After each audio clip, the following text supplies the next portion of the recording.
ಮಾಡಲಾಗಿದೆ.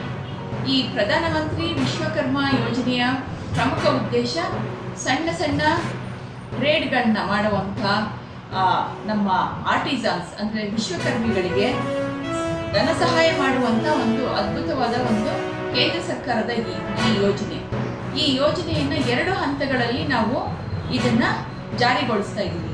ಮೊದಲನೇ ಹಂತದಲ್ಲಿ 1 ಲಕ್ಷದವರೆಗೆ ಬ್ಯಾಂಕ್ಗಳಿಂದ ಧನ ಸಹಾಯ, 2ನೇ ಹಂತದ ಸಾಲ ಗರಿಷ್ಠ 2 ಲಕ್ಷ ರೂಪಾಯಿಗಳು. ಒಟ್ಟಾರೆ ಕೇಂದ್ರ ಸರ್ಕಾರದ ಮಹತ್ವಾಕಾಂಕ್ಷೆಯ ಯೋಜನೆಯಾದ ಪ್ರಧಾನಮಂತ್ರಿ ವಿಶ್ವಕರ್ಮ ಯೋಜನೆ ಚಾಮರಾಜನಗರ ಜಿಲ್ಲೆಯ ಸಣ್ಣ ಸಣ್ಣ ಉದ್ಯಮಿಗಳ ಸ್ವಾವಲಂಬಿ ಬದುಕಿಗೆ ವರದಾನವಾಗಿದೆ ಎಂದರೆ ತಪ್ಪಾಗಲಾರದು.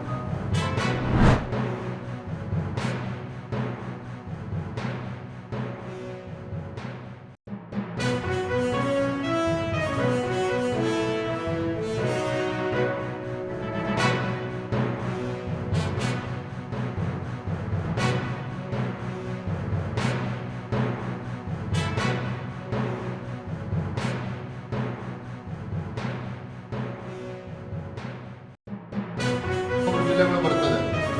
ಆ ಜಿಲ್ಲೆಗಳಿಗೆ ನಮ್ಮ ಕೋರ್ ಕಮಿಟಿ ಸದಸ್ಯರು ಪ್ರವಾಸ ಮಾಡಬೇಕು. ಅಲ್ಲೆಲ್ಲ ಶಾಸಕರು, ಮಾಜಿ ಶಾಸಕರು ಎಲ್ಲ ಕಾರ್ಯಕರ್ತನ ಭೇಟಿ ಮಾಡಿ ಇನ್ನೂ ಚುರುಕಾಗಿ ಇದನ್ನು ಕೈಗೆತ್ತಿಕೊಳ್ಬೇಕು, ಅದಕ್ಕೆ ಪ್ರವಾಸ ಮಾಡಬೇಕು ಅನ್ನೋ ನಿರ್ಧಾರವೂ ಕೂಡ ಆಗಿದೆ. ನಾಳೆ ದಿನ ಕೇಂದ್ರ ಸಚಿವರು ಪ್ರಹ್ಲಾದ್ ಜೋಶಿಜಿಯವರ ನೇತೃತ್ವದಲ್ಲಿ ಮಾನ್ಯ ಎಚ್ ಡಿ ಕುಮಾರಸ್ವಾಮಿ ಅವರು ಕೂಡ ಮಾತನಾಡಿದ, ಅವರು ಕೂಡ ಬರ್ತಾ ಇದ್ದಾರೆ. ಪ್ರಹ್ಲಾದ್ ಜೋಶಿಜಿಯವರು, ಎಚ್ ಡಿ ಕುಮಾರಸ್ವಾಮಿ ಅವರು, ಆರ್ ಅಶೋಕ್ರವರು, ಪಕ್ಷದ ಇತರ ಪ್ರಮುಖರು ನಾಳೆ ದಿನ ಮತ್ತೆ ಚುನಾವಣಾ ಆಯುಕ್ತರನ್ನು ಭೇಟಿ ಮಾಡಿ ನಮ್ಮ ಸಮಸ್ಯೆಗಳು ಮತ್ತು ರಾಜ್ಯದಲ್ಲಿ ಆಗ್ತಿದ್ದ ಗೊಂದಲಗಳ ಬಗ್ಗೆ ಅವರಿಗೆ ಬೆಳಕು ಚೆಲ್ಲುವಂಥ ಕೆಲಸವನ್ನು ಮಾಡ್ತಾ ಇದ್ದಾರೆ. ಎರಡನೇ ಪ್ರಮುಖವಾದಂಥ ವಿಚಾರ ಅಂತ ಹೇಳಿದ್ರೆ ಹಿರಿಯೂರು ವಿಧಾನಸಭಾ ಕ್ಷೇತ್ರದ ಉಪಚುನಾವಣೆ, ಅದರ ಬಗ್ಗೆನೂ ಕೂಡ ಚರ್ಚೆ ಆಗಿದೆ.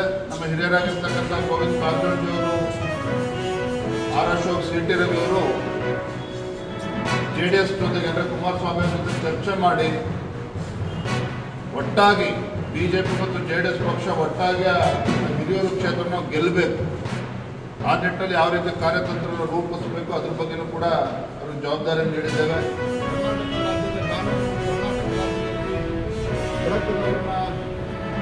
ಡ್ರಗ್ ಪೆಡ್ಲರ್ಸನ್ನ, ಸಿಂಥೆಟಿಕ್ ಡ್ರಗ್ ಮ್ಯಾನುಫ್ಯಾಕ್ಚರಿಂಗ್ ನಮ್ಮ ರಾಜ್ಯದಲ್ಲಿ ಇರುವುದು, ಮತ್ತೊಂದು ರಾಜ್ಯದ ಪೊಲೀಸರು ಬಂದು ಹಿಡಿದು ಗೊತ್ತಾಗಲ್ಲ.